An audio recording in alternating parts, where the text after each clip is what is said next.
Excel की series में आज हमारा डे नंबर 14 है और डे 14 में हम जो है एक्सेल की एक जो है रिज़ल्ट कार्ड को हम असाइनमेंट को कंप्लीट करेंगे। तो चलते हैं एक्सेल की स्क्रीन पर और वहाँ पे ये जो है हमारी एक जो है शीट है जो कि हमने कंप्लीट करनी है। इसमें जितने भी फंक्शन और फार्मूला होंगे सबको आज हम जो है कंप्लीट करके देखेंगे। आप देखेंगे इस रिज़ल्ट कार्ड के अंदर बहुत सारे फंक्शंस एक्सेल के हम इस्तेमाल करेंगे।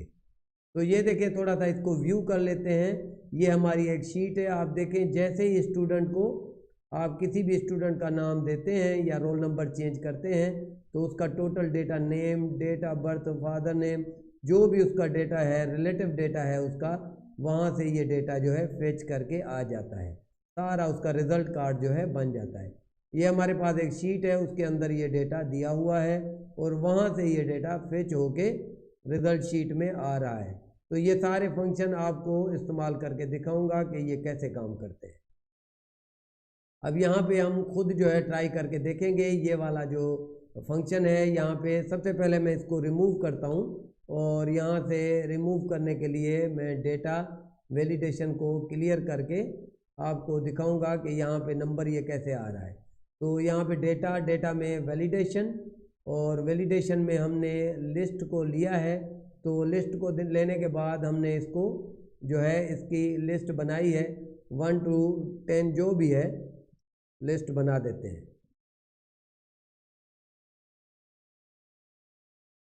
ठीक है, तो ये लिस्ट हमने 1 to 10 बना दिया। अब जो भी डेटा है यहाँ से फेच हम करेंगे तो ये डेटा आ रहा है। अब इसके बाद जो है नेम जो है यहाँ पे डिस्प्ले होना चाहिए। तो सबसे पहले वी लुकअप का फंक्शन होता है हमारा, वी लुकअप का फंक्शन जैसे इस्तेमाल करेंगे तो अब ये वी लुकअप आ गया। वी लुकअप में सबसे पहले जो है लुकअप वैल्यूज़ जो है देनी पड़ती है। लुकअप वैल्यू जो है आपकी यहाँ से ये उठाएंगे और उसके बाद जो है चलते हैं हम शीट नंबर 3 में। तो इसको टेबल एरे जो है कंप्लीट देंगे। ये हमारा टेबल एरे है। तो टेबल एरे देने के बाद हम इसको जो है कामा देंगे और कामा के बाद हमने जो वैल्यू देनी है वो देंगे। अब यहाँ पे नेम है तो नेम जो है कॉलम नंबर 2 में है। तो ये 2 और उसके बाद ब्रैकेट ओवर करके इंटर करेंगे। अब इंटर करेंगे तो ये नेम आ गया। अब जैसे ही आप यहाँ से कोई भी रोल नंबर तब्दील करते हैं तो नेम भी तब्दील होगा। ये देखें 10 पे और उसके बाद 4 पे रहीम।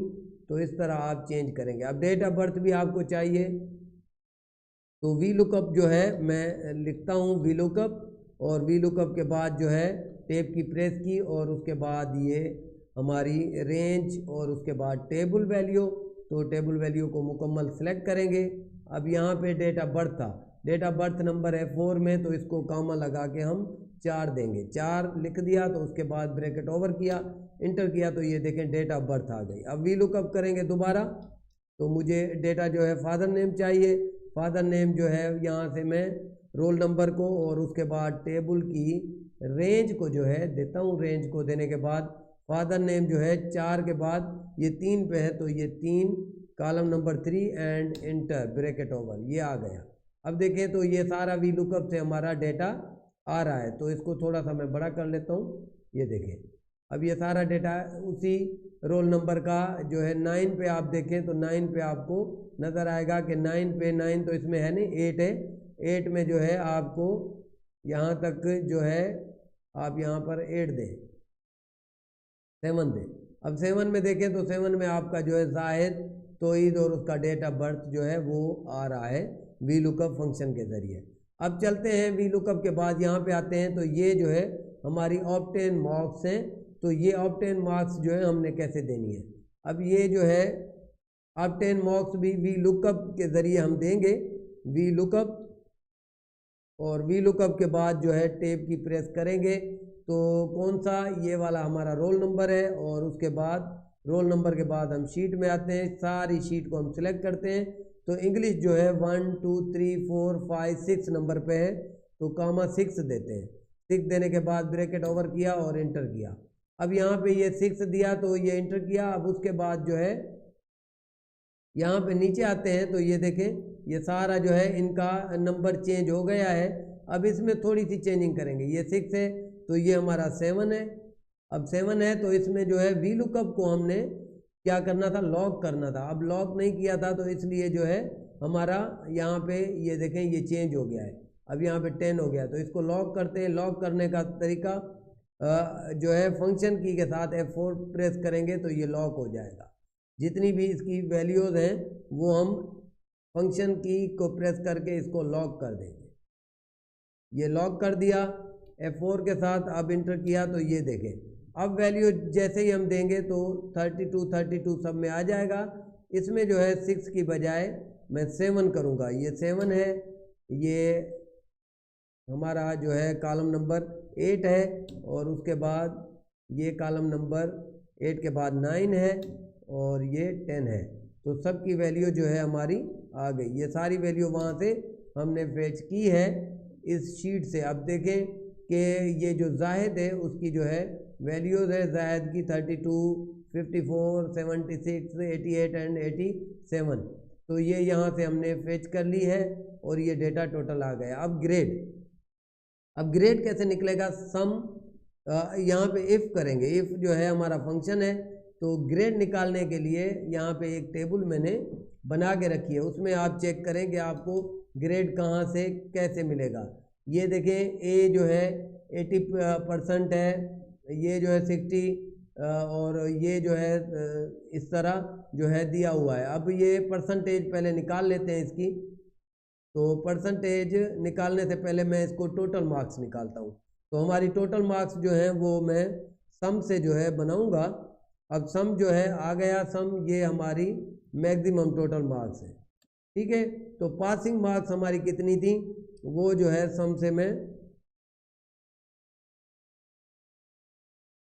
से जो है स्टार्ट करते हैं। तो हमारी ये है हमारी पासिंग मार्क्स 175। अब जो है इसमें जो है रिज़ल्ट फेल है या पास है उसको निकालेंगे। सबसे पहले हमारी आप 10 मार्क्स जो हैं उनको सम करते हैं। आप 10 मार्क्स को जैसे ही सम करेंगे तो ये हमारी ऑफ 10 मार्क्स है। अब ऑफ 10 मार्क्स जो है सारी हमारी 337 है। और उसके बाद परसेंटेज कैसे निकालेंगे, परसेंटेज निकालने का तरीका है जो हमने ऑफ 10 मार्क्स निकाली है, ये ऑफ 10 मार्क्स है हमारी, और इनको जो है हम करेंगे मल्टीप्लाई करेंगे 100 के साथ और उसको कर देंगे डिवाइड करेंगे हम इसको 500 के साथ। तो यहाँ पे ये इसकी परसेंटेज आ जाएगी। अब परसेंटेज में मुझे परसेंट की जो है साइन लगानी है, तो मैं जाता हूँ इसमें अपना होम में इसमें जनरल में और इसमें नंबर फॉर्मेट में। अब नंबर फॉर्मेट में जैसे आगे कस्टम में मैंने इसको ये 0 उठाया और 0 के साथ जो है मैंने लगा दिया स्लैश और स्लैश के बाद परसेंटेज की साइन। अब ये देखें ये परसेंटेज की हमारी साइन आ गई। उसके बाद जो है ग्रेड निकालना है। तो अब ग्रेड का जो है हमने जो बनाया है इंडिविजुअल का ग्रेड भी है और यहाँ पे ये परसेंटेज के साथ इंडिविजुअल का ग्रेड भी निकालेंगे और इसका जो है ग्रेड निकालेंगे। अब ग्रेड जो है हमारा ये हमने देखना है कि ग्रेड ये कैसे बना हुआ है। 80%, 60%, 50%, 35% और लेस देन 35% पे हमारा फेल हो रहा है। तो ये ग्रेड जो है यहाँ पे फेल है या पास है वो भी निकालेंगे। फेल और पास का पहले निकाल लेते हैं। इफ़ का फंक्शन जैसे ही दिया तो ब्रैकेट स्टार्ट किया, अगर ये मार्क्स जो हैं ये ग्रेटर देन है या आर इक्वल टू हैं इस मार्क्स के, ये दोनों जो है ग्रेटर देन इक्वल टू हैं तो कामा ये पास आएगा रिज़ल्ट, और अदरवाइज ये कामा फेल आएगा इस तरह, और ब्रैकेट ओवर कर देंगे। तो देखें ये रिज़ल्ट जो है ये मार्क्स ग्रेटर देन है। अगर ये कम होती है, अगर किसी की कम है तो यहाँ पे आप चेक कर सकते हैं। अगर कोई फेल आ रहा है तो वो फेल दिखाएगा। तो ये देखें ये जो है 153 है तो ये फेल दिखा रहा है। तो ये जो है ये भी तरीका था एक। उसके बाद जो है यहाँ पे ग्रेड निकालना है। अब ग्रेड के लिए मुझे इफ़ जो है इफ़ दिया मैंने और उसके बाद जो है इसका ग्रेड निकालना है। तो सबसे पहले जो है इसकी जो मार्क्स हैं उनको चेक करेंगे हमारे पास। टोटल मार्क्स जो हैं 100 है। अब ये मार्क्स जो हैं अगर ये ग्रेटर देन है 35 से, ग्रेटर देन 35 कर देते हैं तो ये पासिंग हमारी मार्क्स हैं 100। अब यहाँ पे लिखते हैं 80। अगर 80 है तो इनका ग्रेड जो है हमारा, ये मार्क्स जो है greater than or equal to 80 है तो ग्रेड हमारा ए होगा। अगर कामा, उसके बाद फिर दोबारा इफ़ लगाएंगे, इफ़ लगाने के बाद ये सेम सेल जो कि ऑब्टेन मार्क्स हैं, अगर ये हमारी जो है ग्रेटर देन है आर इक्वल टू है 60 तो कामा हमारा बी ग्रेड बन जाएगा। और इसी तरह ये सेम मार्क्स जो है हमारी इफ़ लगाएंगे पहले, ये थोड़ा सा फंक्शन बड़ा होता है, इफ़ लगाने के बाद वो सेम जो है हमारा जो भी इसका यहाँ पे सिलेक्ट करेंगे तो N13 है और उसके बाद greater than or equal to ये कर गए 50 और 50 है तो हमारा सी ग्रेड हो जाएगा। अब ये सी ग्रेड आ गया। अब उसके बाद जो है इफ़ लगाएंगे दोबारा और ब्रैकेट स्टार्ट करेंगे, N13 जो है लिखेंगे, N13 ये greater than or equal to है 35 के बराबर है या उसके इक्वल टू है, जो भी है उसका वैल्यू मिनिमम वैल्यू से, तो इसका ग्रेड आएगा डी। अगर जो है इसकी वैल्यू अगर इसकी वैल्यू जो है N13 की वैल्यू लेस देन है 35 से कम है तो उसकी वैल्यू जो है एफ ग्रेड आएगा। अब देखें ए बी सी डी और एफ जितने भी हमने ओपन किए थी ये पेरेंथीसिस, उनको क्लोज कर दिया, इंटर करेंगे तो इसका जो है ग्रेड आ जाएगा। अब इसको जो है नीचे जो है ड्रैगिंग करेंगे तो सबके ग्रेड आ जाएंगे। अब यहाँ पे ग्रेड निकालना है तो यहाँ पे ग्रेड निकालने का आसान तरीका वही इफ़ के बाद जो है आपने वैल्यू देनी है आपकी जो ऑब्टेन परसेंटेज वैल्यू है, या यहाँ से ये वैल्यू भी दे सकते हैं, ये वैल्यू भी दे सकते हैं।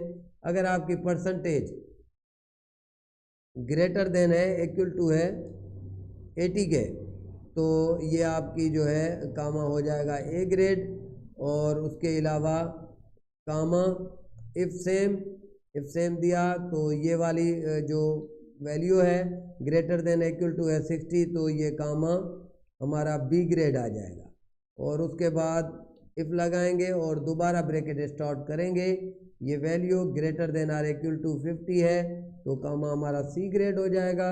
और उसके बाद ये कामा के बाद दोबारा इफ़ लगाएंगे, ब्रैकेट स्टार्ट करेंगे, ये value greater than or equal to 35 है तो हमारा डी ग्रेड बन जाएगा। और अगर इफ़ ये सेम वैल्यू जो है हमारी लेस देन है 35 से कम है तो 35 से कम है